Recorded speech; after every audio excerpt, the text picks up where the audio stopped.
Assalamualaikum warahmatullahi wabarakatuh. Anak-anakku sekalian, pertemuan hari ini mengenai basis data, yaitu struktur basis data atau konsep basis data. Kegiatan belajar pertama struktur basis data adalah konsep basis data, yaitu tujuan pembelajarannya sebagai berikut: bagaimana memahami konsep manajemen basis data, mengoperasikan contoh aplikasi basis data. Adapun uraian materi, di mana definisi basis data secara umum untuk menjelaskan tentang pengertian basis data dapat ditinjau dari dua sisi: pengertian secara harfiah dan pengertian secara istilah. Menurut pengertian secara harfiah, basis data terdiri dari dua kata, yaitu basis dan data. Basis dapat diartikan sebagai suatu markas atau gudang, tempat bersarang atau tempat berkumpul. Data dapat diartikan merupakan representasi dari fakta dunia yang mewakili suatu objek, seperti manusia, barang, peristiwa, keadaan, dan sebagainya, yang direkam dalam bentuk angka, huruf, simbol, atau teks, gambar, bunyi, atau kombinasinya. Adapun menurut pengertian secara istilah, terdapat beberapa definisi, yaitu sebagai berikut: himpunan kelompok data atau arsip yang saling berhubungan, yang diorganisasi sedemikian rupa agar kelak dapat dimanfaatkan kembali dengan cepat dan mudah. Kumpulan data yang saling berhubungan, yang disimpan secara bersama sedemikian rupa dan tanpa pengulangan atau redundansi yang tidak perlu untuk memenuhi berbagai kebutuhan. Kemudian, kumpulan file, tabel, atau arsip yang saling berhubungan, yang disimpan dalam media penyimpanan tertentu. Kumpulan data yang dapat digambarkan sebagai aktivitas dari satu atau lebih organisasi yang berelasi. Menurut El-Masri, penggunaan istilah basis data lebih dibatasi pada arti implisit yang khusus mempunyai beberapa pengertian, yaitu basis data merupakan penyajian suatu aspek dari dunia nyata atau real world atau mini world. Misalnya, basis data perbankan, perpustakaan, pertanahan, dan perpajakan. Basis data merupakan kumpulan data dari berbagai sumber yang secara logika mempunyai arti implisit, sehingga apabila data terkumpul secara acak dan tanpa mempunyai arti, tidak dapat disebut basis data. Basis data perlu dirancang, dibangun, dan data dikumpulkan untuk suatu tujuan tertentu. Basis data dapat digunakan oleh beberapa pemakai dan beberapa aplikasi yang sesuai dengan kepentingan pemakai. Komponen basis data. Basis data adalah merupakan suatu sistem yang dibangun oleh beberapa komponen. Di antaranya ada 6 komponen pokok, antara lain ialah perangkat keras atau hardware dalam sistem komputer. Dalam sistem pengolahan basis data digital, perangkat utama sebagai pengolah data adalah komputer. Yang kedua, perangkat lunak aplikasi atau software lain yang mendukung dan bersifat operasional. Perangkat lunak digunakan untuk mendukung proses pengelolaan basis data. Misal, bahasa pemrograman C, Basic Pascal, dan sebagainya. Yang ketiga, sistem operasi atau operasi sistem. Sistem operasi merupakan perangkat lunak yang digunakan untuk mengelola aplikasi basis data dan penggunaan sumber daya komputer. Yang keempat, basis data atau data lain yang mempunyai keterkaitan dan hubungan dengan basis data itu sendiri, berisi atau memiliki objek-objek basis data seperti file, tabel, indeks, mempunyai definisi struktur baik untuk basis data maupun objek-objek secara detail. Yang kelima, sistem pengelolaan basis data atau database management system atau database management system DBMS merupakan program aplikasi untuk pengelolaan basis data seperti Microsoft Access, Oracle, dan lain-lain. Lalu yang keenam, pemakai atau user, yaitu pengguna yang terlibat dalam pengelolaan basis dan penggunaan basis data. Yang ketiga, sistem manajemen basis data. Sistem manajemen basis data adalah merupakan suatu tatanan atau keterpaduan yang terdiri atas sejumlah komponen-komponen fungsional seperti komputer yang saling berhubungan secara bersama-sama, bertujuan untuk memenuhi suatu proses atau pekerjaan tertentu. Sistem ini merupakan gabungan antara basis data dan kumpulan program atau perangkat lunak DBMS, Database Management System. DBMS adalah program aplikasi yang dibuat dan bekerja dalam satu sistem. DBMS didesain untuk membantu dalam hal pemeliharaan dan utilitas kumpulan data dalam jumlah besar. DBMS dapat menjadi alternatif penggunaan secara khusus untuk aplikasi.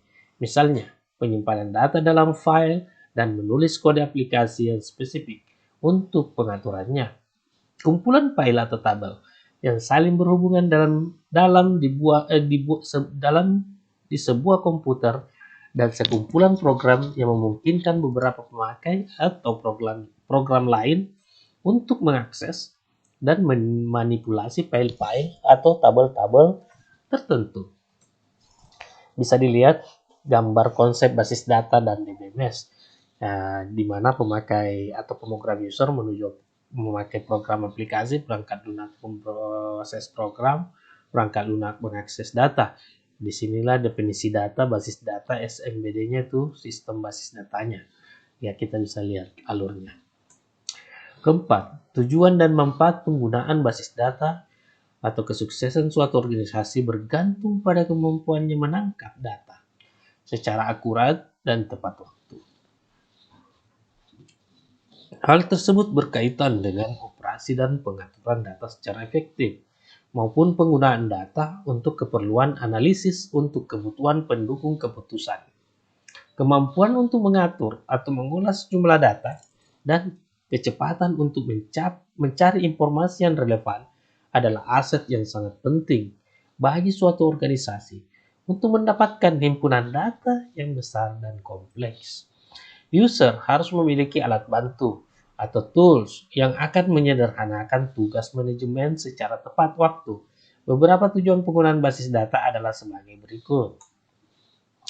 Yang pertama, kecepatan dan kemudahan. Melalui basis data diharapkan pengguna dapat melakukan penyimpanan, perubahan, dan penampilan kembali dengan cepat dan mudah. Di sini bisa dilihat speed-nya. Yang kedua, efisiensi ruang atau penyimpanan atau space. Penggunaan basis data mampu mengurangi pengulangan atau redundansi data. Hal ini dapat dilakukan dengan menerapkan sejumlah pengkodean atau dengan membuat relasi-relasi dalam bentuk file antara kelompok data yang saling berhubungan. Lalu keakuratan atau keakurensi. Melalui basis data keakuratan data lebih terjaga dengan menerapkan aturan dan batasan tertentu atau constraint, tipe data, domain, dan data keunikan data. Lalu yang keempat, ketersediaan atau availability. Dengan basis data yang sudah tidak dipakai dapat dipisahkan dari sistem database yang sedang aktif. Hal ini dapat dilakukan dengan cara penghapusan atau memindahkannya ke media backup untuk menghemat ruang penyimpanan. Selain itu dapat memanfaatkan teknologi jaringan komputer agar data yang berada di suatu lokasi atau cabang data juga diakses oleh lokasi atau cabang lainnya. Kelengkapan yang kelima, kelengkapan atau completeness agar dapat data yang dikelola senantiasa lengkap baik relatif terhadap kebutuhan pemakai maupun terhadap waktu. Hal ini dapat dilakukan melalui penambahan rekor data, perubahan struktur basis data, penambahan file data pada tabel atau menambahkan tabel baru. Yang keenam, keamanan atau security. Walaupun tidak semua sistem basis data menerapkan keamanan dalam penggunaan basis data, diperlakukan pada sistem besar dan serius. Dengan penerapan ini, setiap pengguna dibedakan hak aksesnya, yaitu ditentukan objek-objek mana saja yang bisa diakses dan diproses, apa saja yang bisa dia lakukan.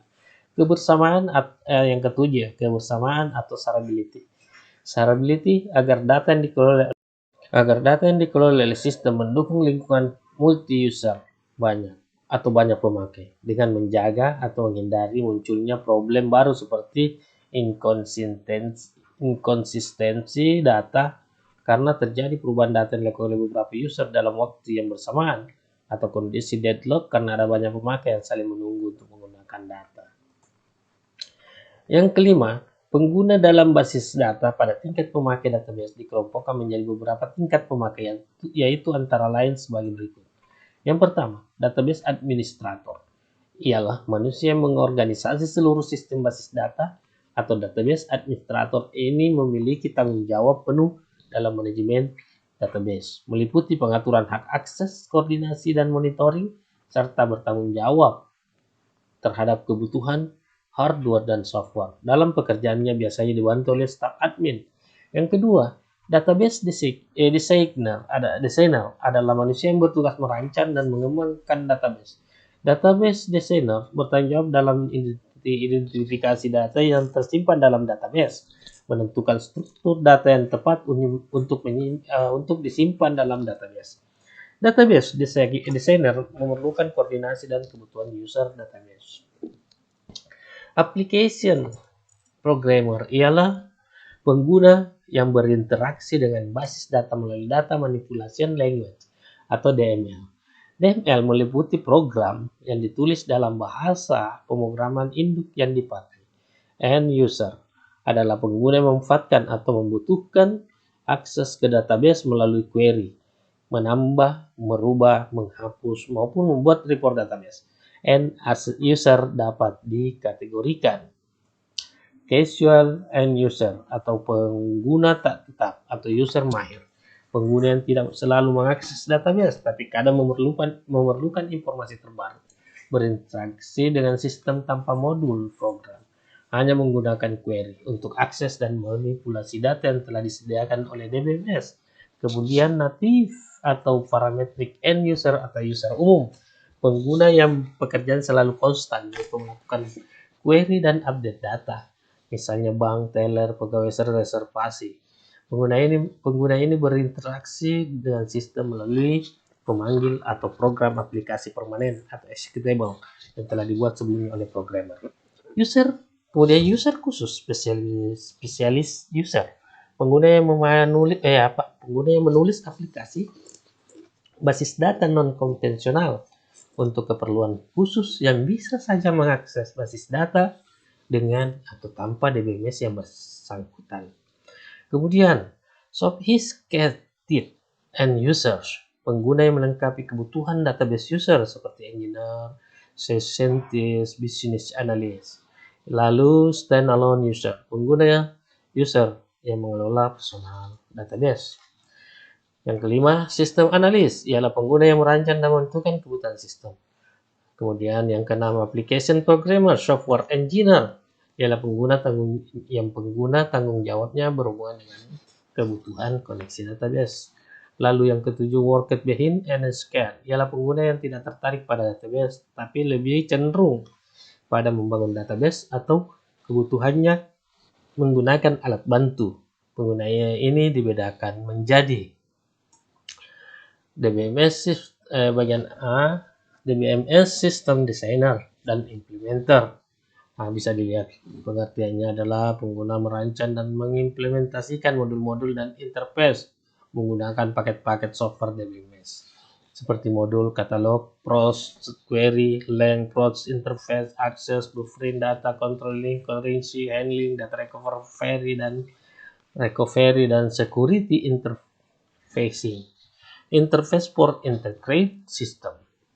Bagian B, tool developers, pengguna yang merancang dan mengimplementasikan tools untuk mendukung software DBMS, seperti tools yang meningkatkan performance database, tool untuk monitoring operasional database. Lalu yang bagian C, operator dan maintenance personal, para personal administrator yang bertanggung jawab akan jalannya operasional database termasuk maintenance hardware software DBMS.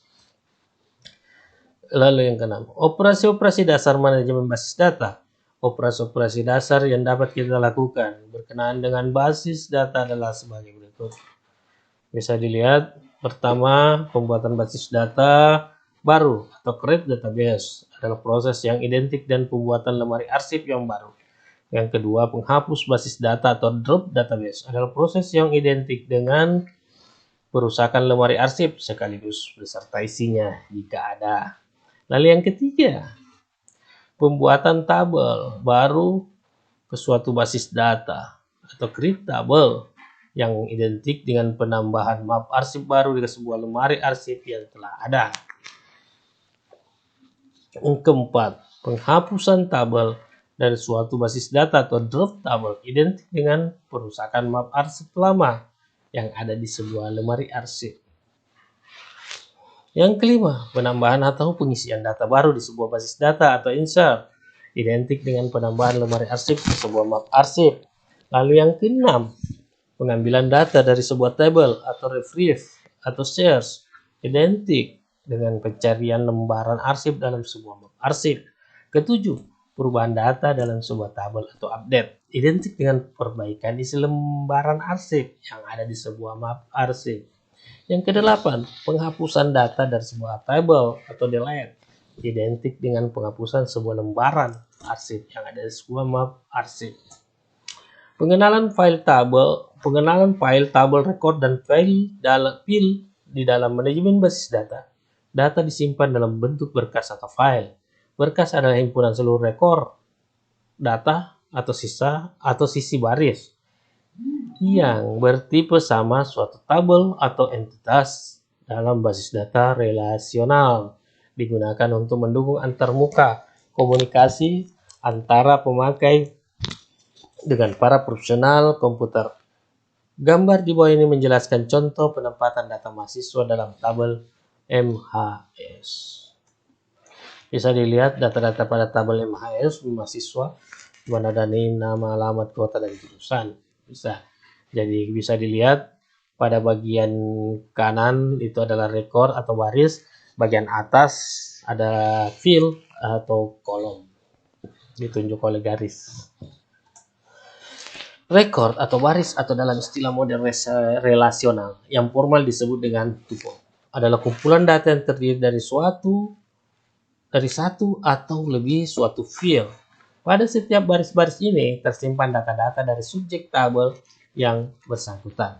Di samping itu, data-data yang ada dalam satu rekor atau bias terdiri dari bermacam-macam tipe data.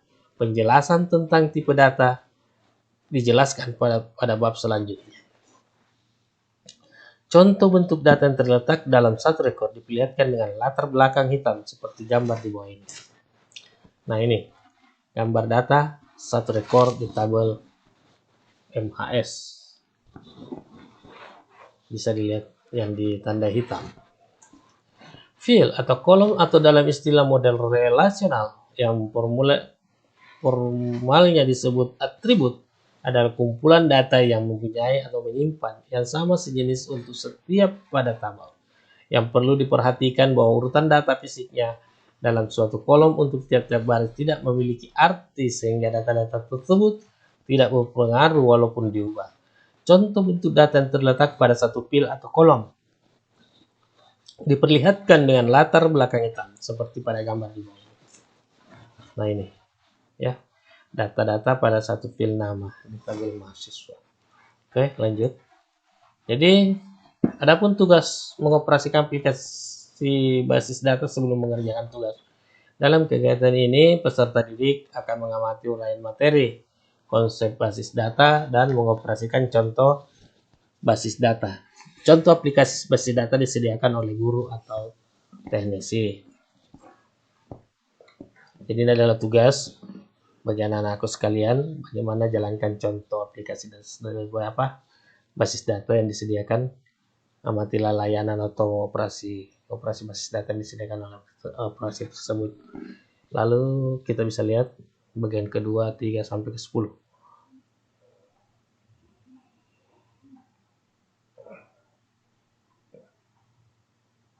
Bisa dikerjakan nanti tugas ini.